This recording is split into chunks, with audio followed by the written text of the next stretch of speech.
Okay, good. All right. Well, I'm going to introduce myself and then I'll let the other ladies introduce themselves. I'm really glad that we're able to collect today. And even though it's a smaller group, hey, you know what? This means we can really get into this and talk about different scenarios about what's working and what's not working. And we have Sue here, and that's all that matters. So thank you, Sue. Um, I'm Sandra Costello. I am a portrait and branding photographer, and I'm located on Cape Cod, but I will travel anywhere. And I met Toby and Michelle last year through an online retreat, and we we've been talking ever since, and we have been partnering up around a number of different things. And one of the things that Toby and Michelle did for me is they created my lead magnet, they implemented it, and Toby did all the writing for me. So we thought this would be a great opportunity for us to talk a little bit about how that works and to answer any questions that folks have. So I'm going to pass it off to Michelle and let her introduce herself, and then we'll go on to Toby. Great, thanks, Sandra. I'm Michelle LaRue, and I am the founder and owner of Sonia Blue Digital Marketing, and my company helps Gen X women take all of their knowledge and expertise and turn it into monetizable business skills after they've left corporate, or maybe even while they're in corporate. So I help you with your offer structure, pricing, digital marketing, through funnels, through lead magnets, through social, and help you set up the tech so that it all talks to each other, right? Great, thank you. All right, Toby. And I'm Toby Miles, and I'm a copywriter. I work with women-owned businesses and solopreneurs to help them attract and nurture their dream clients through lead magnets, consistent weekly email marketing, value-added blog content, and other content that helps you to demonstrate your mastery. And my ideal clients are creative professionals, coaches, professionals in the health and wellness space, photographers, people who have a really solid understanding of who they are and what they offer. So we start with a I can't believe it's free lead magnet, whatever that looks like, and we talked about a lot of that yesterday. And then we help grow and nurture your list, and you on a consistent basis provide valuable content so that at the point that someone is ready to buy, they already know, like, and trust you. So, do you want me to go ahead and launch the presentation? You want me to do a quick recap of what we talked about yesterday? Yeah, I think a quick recap of what we talked about yesterday would be helpful for folks who missed it. And then let's take a look at your presentation. Yeah, awesome. So yesterday, Michelle did an amazing presentation on what the heck is a lead magnet and why do we need them?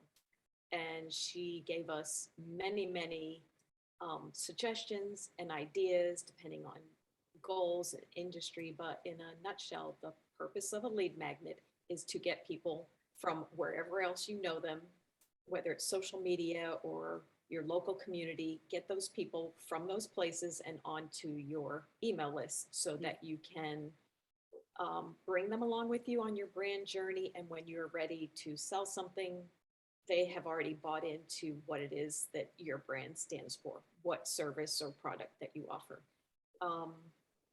There are many different ways to create a lead magnet. Michelle talked a lot about picking something that really resonates with you. If you like video, do video. If you're not so much for video, do a PDF. You can do a quiz to gain information about the people that are signing up. You can do audio snippets. Checklists are really good. A whole assortment of ways to create a lead magnet. It doesn't just have to be a simple PDF, although that works too. So did I miss something? Did I miss anything? No? No, I think anything, Michelle, that you that No, that's a good overview. I think your point about pick something that resonates for you and the people that you want to reach. And I guess the one thing I would say that just popped into my head is pick something that will help them get to the next step in their relationship with you. yeah, Yep, absolutely. yeah. Okay, good. so I am going to go ahead and share my screen. Hold on a second. I lost my presentation. Where'd you go? This is what happens when you have too many windows open.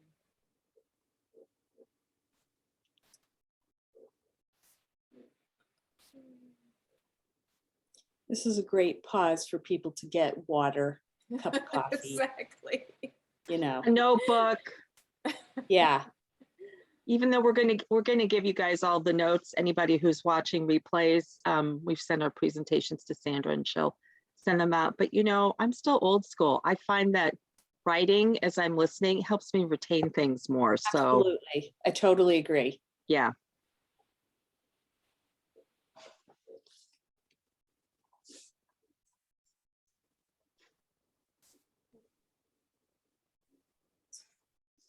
Yep, it is coming up. Let's see. Oh, Yes, there it is. all right. Ooh, so pretty.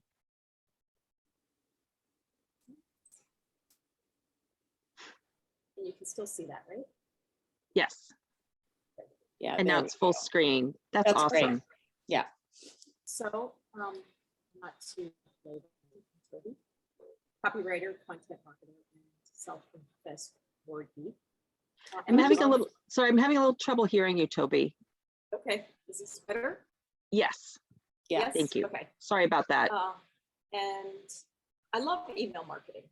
And I know that sounds kind of nerdy, but it's something that I have really found that I do well, but also it's something that my clients really need. Everybody has fun on social media, being social, but a lot of people are missing the email marketing piece of it, which is where you really get to grow your following through people that have signed up.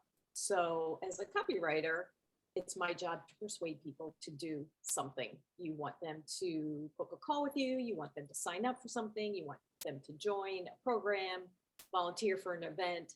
And the way to do that is to know who your audience is, understand what are the things that are important to them, have conversations that are relevant to the pain points in their life, and then at the time that you are ready to ask them for something, they have already bought into your story. And so that part, that next step should be relatively easy. So it's important to remember that when you're crafting your messaging, you want to speak to one person. And I like to tell my clients to think of their ideal client as one specific person, your dream client avatar, it's often called. But when you're writing something, whether it's email or a blog post or anything really, imagine that one person in your mind and write as if you are writing to just that one person. It really helps to simplify things. So just a little bit more about my background. I've worked in marketing for over 30 years. I started my career as a graphic designer and then moved into the marketing space where I pretty much stayed for the rest of my career.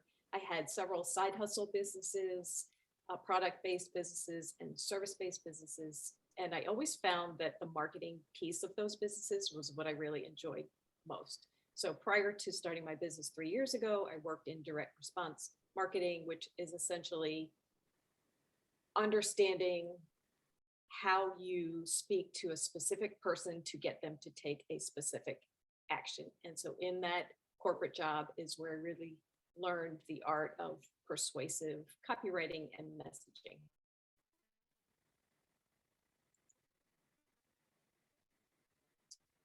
So I break this down into a 3-part framework to an effective email marketing strategy. And so this is more overarching. This isn't just lead magnets and it isn't just a welcome sequence. This is kind of like the whole picture that I wanted to walk you through, just so you see how everything works together. And Toby, can I ask, as you go through this, Mhm. can you let folks know when, like, at what point these messages go out and why? You know what I mean? Because, like, I think I got tripped up around what a lead magnet was, how to put it on my website and make it work, and then when these messages actually go out. Mhm. Yes, for sure. I'll talk about that. So the first stage is really what we talked about yesterday, collecting emails. And you want to make it easy for people to get on your list. So on your website, there are multiple places you can and should put a link to your lead magnet. Michelle showed us yesterday on my website and on Sandra's that it was in the top, and she showed us where the opt-in was on her website. You can use a pop-up form. There's multiple different ways. You can also get people to sign up if you're at a live event. You know, if you're participating in some um, where you're volunteering for something, or a trade show, or an art fair, or you know, a chamber of commerce event. Get people onto your email list.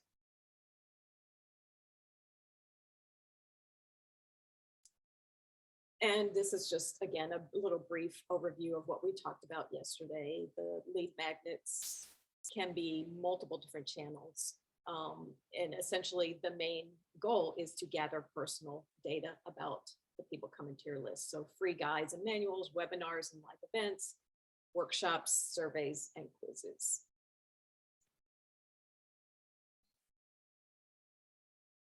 So what happens once your ideal client opts into your list? The first thing that you need to do is you need to welcome them to your family. You know, you have to liken it to you've sent an invitation to someone maybe to come to your party, and now they show up at your house, and what are you going to do once they're at your house? How are you going to shower them with love, show them who you are, show them that you understand who they are? That is what we call a welcome sequence, onboarding sequence, or a nurture sequence. And for me, with my clients, standard is about 5 to 7 emails. That makes a lot of people nervous, but I feel like over the course of those emails, you can drip out important parts of your brand without sending them an email that's 2 or 3 pages long. And it gives you an opportunity to talk about different aspects of you and your brand without dumping everything in. So, in your welcome sequence, they get on your list. The first thing that they should receive once they opt in is whatever you promised them. There should be a link to download the free guide, or if it was a webinar, a link to join the webinar or masterclass. If it was an audio file, there should be a link. So in that very first email, you have to deliver what you promised.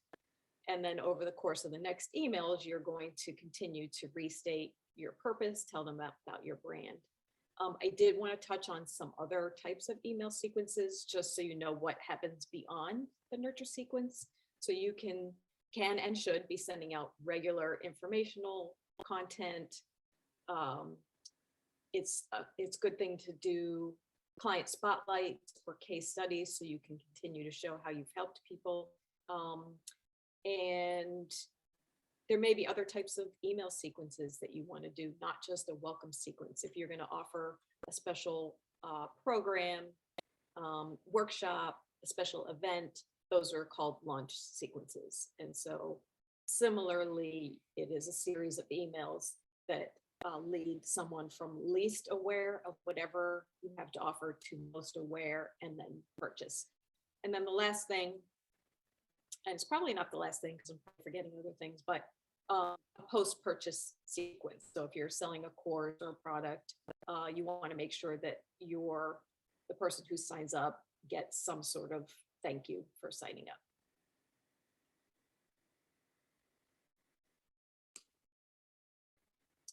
So I'm going to dig in a little bit more to the welcome sequence, since that's specifically what we were talking about yesterday. On the right, I have a graphic. The sales funnel graphic there are many different iterations of it.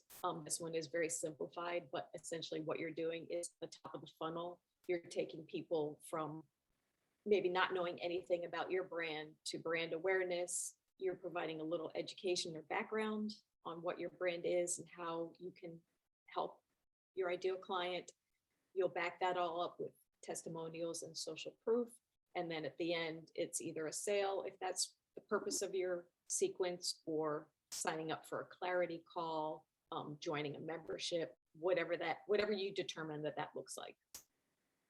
So the goal is to use this sequence to build a connection with your ideal client, bring them along in your brand journey, take them from least aware to most aware, and then make a sale or purchase, or again, sign up for something.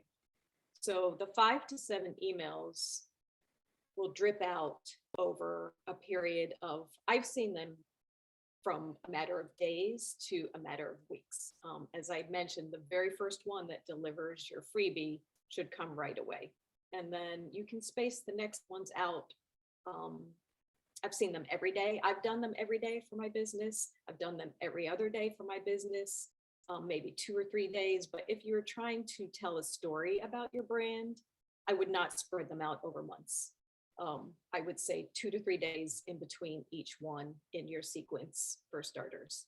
I am on somebody's list. She's a copywriter, and she has a series of, I think, like 10 copywriting tips. And these are very far spread out, like maybe once per month I get one. But she is not at this point actively seeking clients. So I think that in that sense, that sequence works for her.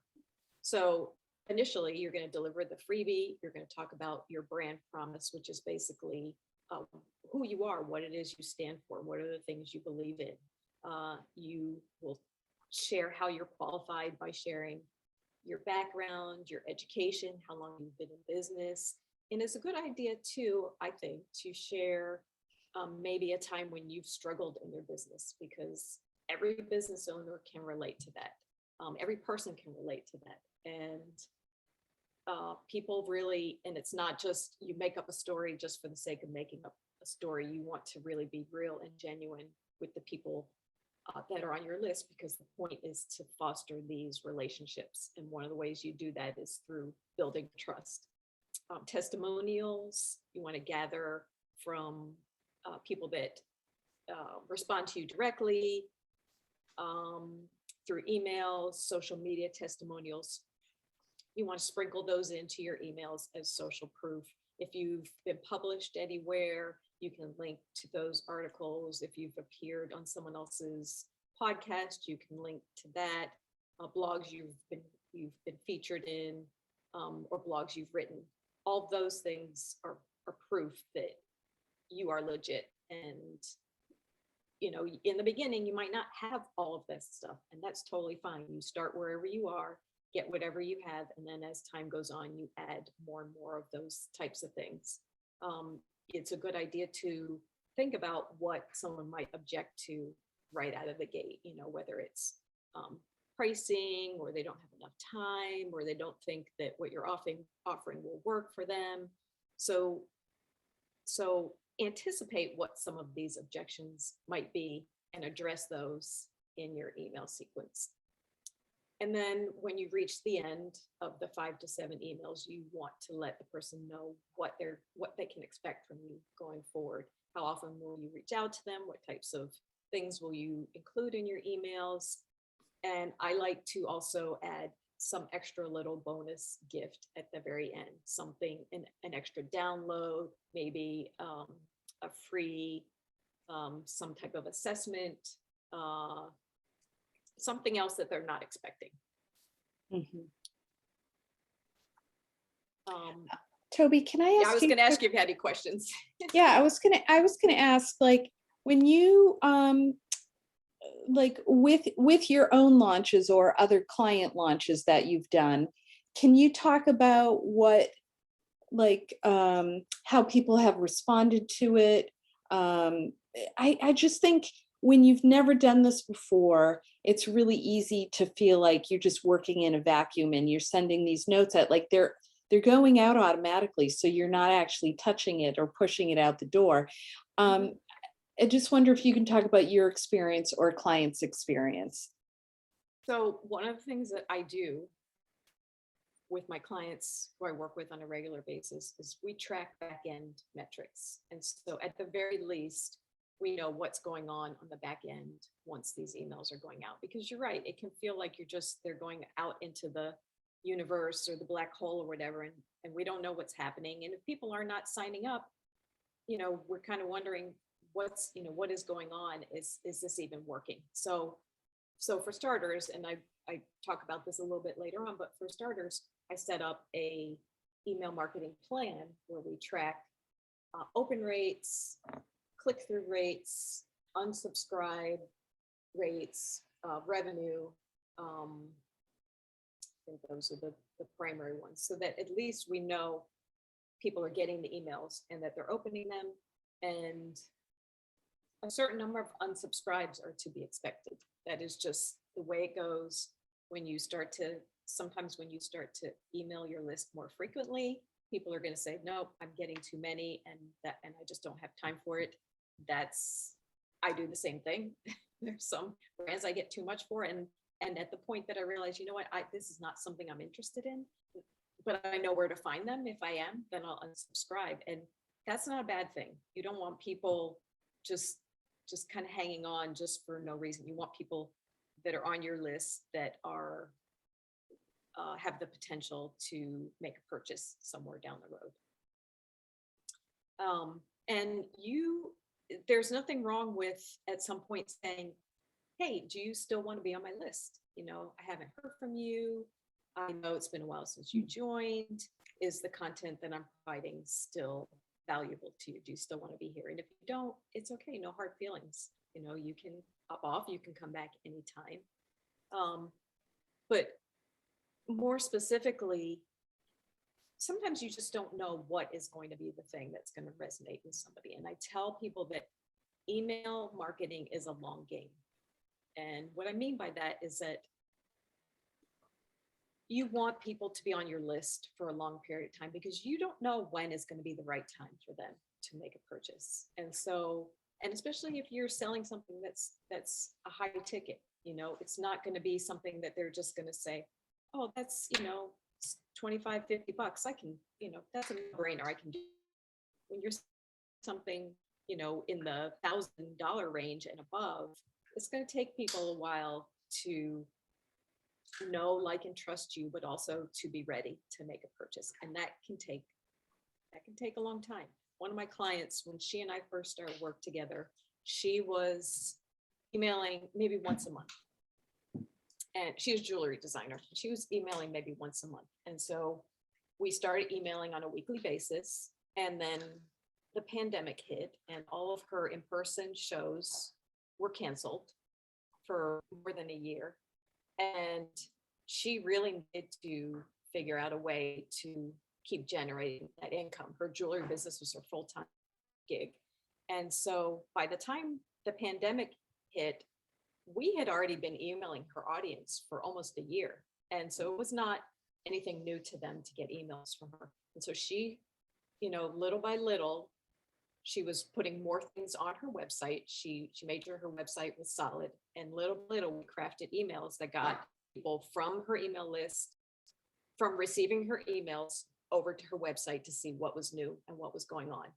And that year during the pandemic, she did better than she had done in her live shows. But it's because she had already been warming these people up. It wasn't that she just dove right in and say, hey, here I am. You haven't heard from me in months.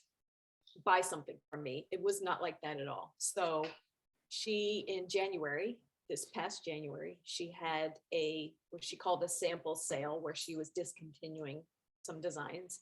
And over several weeks, we crafted messaging to get people to come to her sample sale, which she had on her website. And in 2 days, she brought in $26,000. Now, had she just decided on a whim, I think I have this list, I'm going to start emailing them and see if they'll come, it wouldn't have worked. People wouldn't have trusted her. They wouldn't have known who she was. But because she was in it for the long game, over the previous, year to 18 months, it was amazing for her. And she can go back and repeat that type of sale every year. So I'm not sure if I was answering a question for you, Sandra. I feel like I went off on a little bit on a No, tangent. I think those were really great examples. And I think that that word nurture is highlighted through the example that you gave of your jewelry client, where she was continuing to make a connection with folks and probably did it in a very consistent way, which I have found over and over again. The more consistent you are with your messaging, the more people can rely on that. And if they want it, they'll stay in the game. And if they don't want it, they can opt out. And you really you do want that to happen, because you want the people that are committed to you and what you do.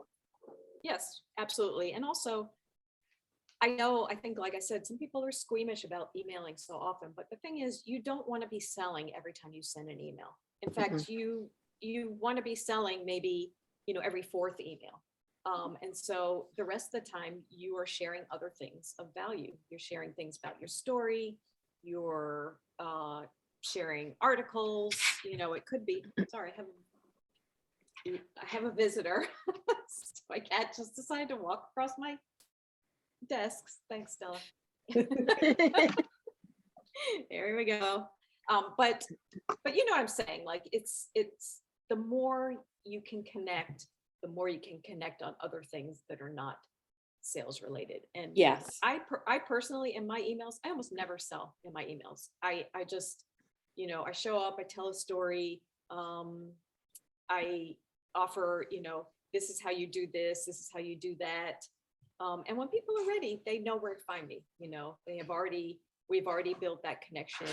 I get a lot of direct responses to my emails where people are telling me, I thought you were writing this directly to me. I didn't realize this was an email to your list. And that's like the gold star. Like when that happens, I'm like, I feel like I've really connected with somebody. Well, and I was going to say, Toby, I get a lot of email sequences because that's part of what I'm involved in, looking at all the time. I always read yours because I know they're going to be fun. I know I'm going to learn something that delights me or makes me happy that I spent, 3 minutes reading it. You are really like, emails are your happy spot and they're just so good. And, I heard something the other day that I think you pointed out, and I just want to illustrate it. It's about being consistent, but it's also about being persistent. You talked about email marketing as a long game. And I think, that's the piece that it's so easy to take a measurement early on and say, well, I don't know if it's working. Well, it takes a while. We all take a bit to make decisions. I mean, you can be lucky and happen into somebody when they're ready to buy, but that's not always the case. And you just want to be their persistent, consistent friend. Yes, for sure. Yes, that's exactly right. And, sometimes if you're launching a course, then there's a time sensitivity to it, and you can approach that in a different way. By saying, well, I'm offering bonuses if you sign up by midnight, or the first 10 people to sign up get this. Those sorts of things will move people to action more quickly. But in a welcome sequence, that's not usually what you're trying to do. Not usually. You could be, but okay. So I will just move on just so we can cover all this. So I talked about this piece before, how you track results, open rates, click-through rates, unsubscribe rates. And that data is going to drive the decisions that you make going forward. How are the emails performing? What was the subject line you used? What was inside that they clicked on? All those sorts of things will help determine what you do next. And this is something that's important, and it doesn't only relate to email marketing, but testing is huge. Clients come to me and we have our strategy calls, and things come up where we're brainstorming and we're like, what about this? What about that? I don't know. Let's try it. If we haven't done it before, we don't know how it's going to work, but it seems like it might work. there is not the end of the world if you try it and it's a huge flop. If it sounds like a good idea, give it a try. So I am all about testing. I'm all about continuing to do what's working, but also using your data to figure out what's working, what's not, and always trying to improve on those response rates. One of the ways you can do that, besides your data, is to, when you have a large enough list, you can segment your list and you can start to craft your messaging specifically to different aspects of your list. And that's like another level of email marketing that I won't talk too much about now, but it's good to know. So at the heart of everything you do, remember, your audience is asking, what's in it for me? And I have a sticky note on my computer monitor with the acronym WIIFM, because I love to write. And sometimes I find myself writing because I'm entertaining myself. And then I catch myself and say, okay, no, Toby, nobody wants to hear about your grandson, Isaac, even though he's adorable. What do they care about? And so anytime you find yourself sort of veering off the path and wanting to talk about, oh, I did this, oh, I did that, take a time out, pause, and remember your audience is there thinking, why do I care about this? You know, why is this important? I don't care about this. What's in it for me? And if you can always remember that one major point, you're going to make the right decisions about your email marketing going forward. Mm-hmm. I love that. I think that is such a great reminder, Toby, and that photo of that little guy is so sweet. And I think it helps you understand, like, we can get wrapped up in our stuff, right? And ultimately we need to be directing our messages toward the people that we want to serve. Yes, for sure. So what is it that they need? And right. This, I don't know if you could answer this question, but like, how do you figure that out? Like, how do you figure out what it is that people need? Like, what have you done to kind of understand what people are looking for? Are you asking your clients? Like, what are you doing? Because I think it's a big deal.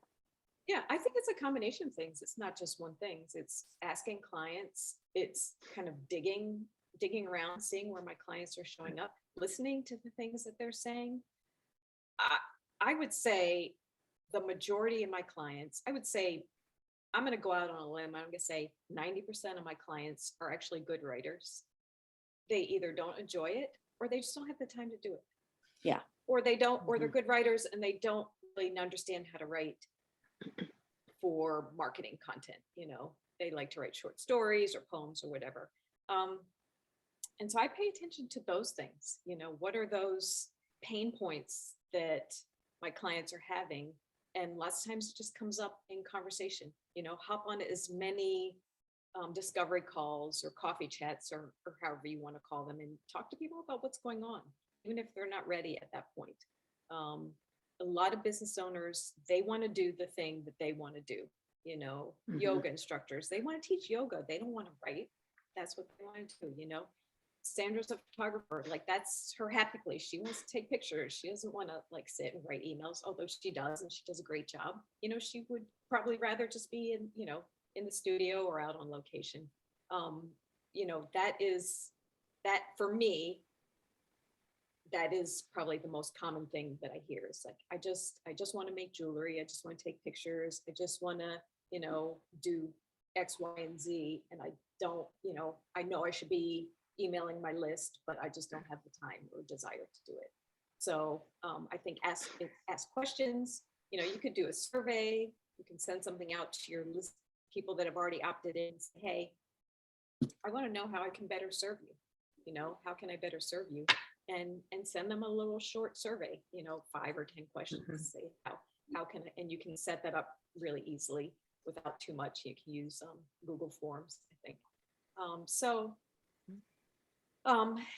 When I onboard a client, I do have a Google form where I ask questions about, what are they hoping to gain? What do they need help with? Who's their ideal client? Where does this person hang out?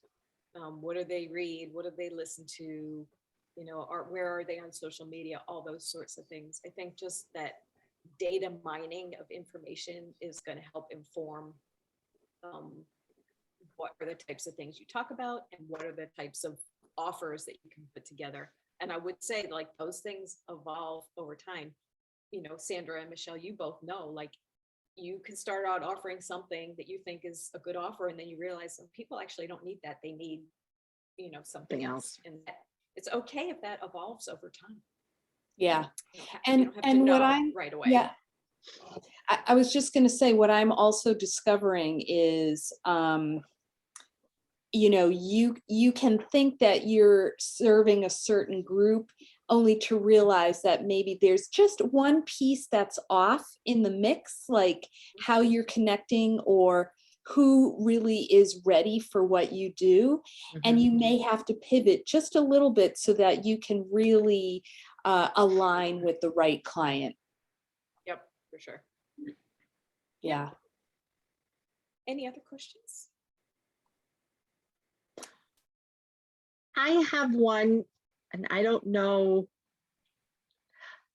When somebody is sitting down to do this themselves, what should they plan for in terms of the amount of time? And I know that can vary widely, but do you have kind of a rule of thumb? Because I'm wondering if for some people, when they realize, oh, it takes me 3 times as long to do this as it would be to have Toby do this, that might be an indication that they should not be doing this with their time. Mm-hmm. Yeah, that's a tough one because I know how I work and I know how long it takes me in general. I would say that initially create an outline that covers all of the points, the high level points, draft your emails.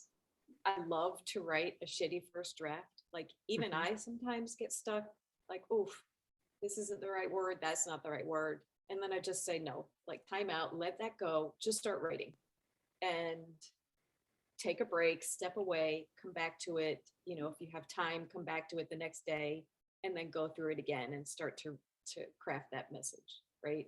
And, I think like a 5 to 7 email sequence, you could probably come up with it in a couple of days. We're all guilty of overthinking things and making sure they're just perfect and better. And I say that out loud because I'm a perfectionist. I'm a recovering perfectionist. But, as a writer, I think, well, this is people's impression of me. So it does have to be perfect. It doesn't. Most people are more worried about what's going on in their lives than,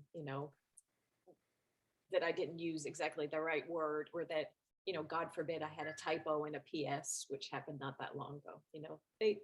No one probably even noticed it besides me.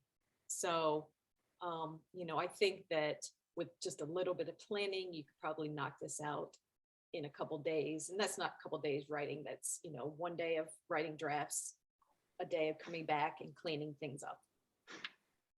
Well, and I want to jump in because I do feel like I'm a pretty good writer, but it does take me a little bit of time. And also, I think it can be challenging to sort of get out of your head when you're writing these pieces. And so if you're willing to trust a professional, an expert who does this, like when I decided to have my lead magnet created, implemented, and written by Michelle and Toby, that was a really great investment for me because I had too many other things going on. And I wanted it to be done as a way to attract more people. And I knew that I was getting inside my head, and it was totally worth it to me to pay someone else to do that work, because then it was done. And for me to do it myself, like I have other things I need to focus on and wanted to focus on. So yes, if I really set aside the time to do it, I could have done it in a week's time, but that is not how I wanted to spend my time. Yes, for sure. That's And, in the beginning, if you have the time to do it, if you have, you know, one or two clients, one client, no clients, of course, you're going to spend the time doing those things yourself. But, if there are other parts of your business that you should be focused on growing, then that is not time well spent. You're going to get stuck in the weeds on something that you don't need to be stuck in the weeds on. So that's a great point. I think the other thing that I would add to that too is that I liked what you said. Many of your clients are already good writers, but I get tired of writing about myself. And it's so nice to have somebody else say nice things about me rather than me thinking, should I really say this? Yeah. Are people really sick of me already? I think they might be, but somehow when I give things to you and you judge them and you rearrange them, it's just like, so, oh, I like this person. I want to meet her. And I can't even believe it's me you're talking about. Yeah. Yeah. Well, also, I think that, we talk about, last time we talked about that beginner mindset. When somebody is looking at your business with fresh eyes, they see things that you don't see. Yeah. And sometimes they even see things that you're really strong at, good at, that you don't even see yourself. What are the things, and I've worked with both of you and I know how amazing you both are. But the things that I think that you're amazing at, you might not have thought that about yourself, initially, or maybe you have, I don't know, but coming from kind of an outside perspective is definitely helpful in many areas of business. Yeah. As we wrap this up and start to close out, I wonder if each of you would be willing to share something about, what you've learned about using a lead magnet, what people, whether it's something you've learned that's been really helpful to your business or your client's business, or one piece of advice that you would offer folks who are thinking about doing a lead magnet, as a closing for today. Yeah, I'll jump in and start to give Toby a little break and then she can wrap us up. But what I have found is that, as a person who's also a consumer of lead magnets, for a long time, I saw people doing the sign up for my newsletter, sign up for this. It's still not a bad approach, even though a lot of people say, it's dead, because, for people who are good writers, I really look forward to seeing what they have to say. But there's an element to it that it took me a while to really understand about why I still like to consume lead magnets.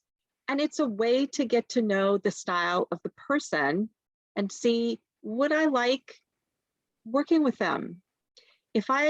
Generally speaking, if I enjoy reading their emails and look forward to opening them, that's a good sign that I'm going to have a good relationship with them and enjoy the process of working together. So to me, it's a really great way of checking out in a really low committal way what somebody I might want to work with would be like. Mm-hmm. Yeah, I love that.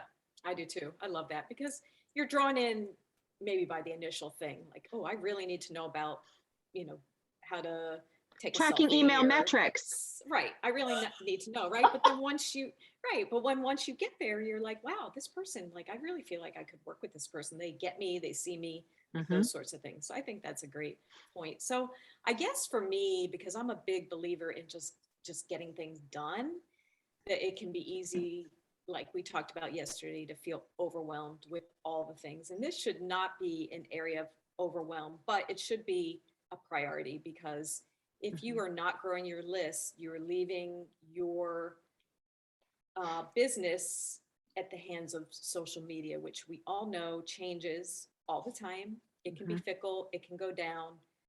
And so email, a lead magnet and email marketing is an important piece of your whole marketing strategy. And so don't overthink it. Just do something. If it feels like, you've got a lot on your plate and you just, don't want to do some big ebook or course or something like that, that's fine. Just just do something. Like Michelle said, a checklist is super easy thing to do. Mhm. So that would be my one piece of advice. Just get something done. You can always change it and upgrade it later. Yeah. Well, it's funny, we were talking to Sue earlier about her getting her business up and running. And even if she doesn't have a website, if she just had a landing page with a place where folks can pop in their email and get some kind of checklist about how to prepare for a photo shoot with her for their puppy, For sure. Yes. like that is really good information and people Yeah. want it. And it's, you're not committing to too much. You just pop in your email Mhm. and off you go. Exactly. That is excellent advice because she does not need a website to start to No. collect emails. Right.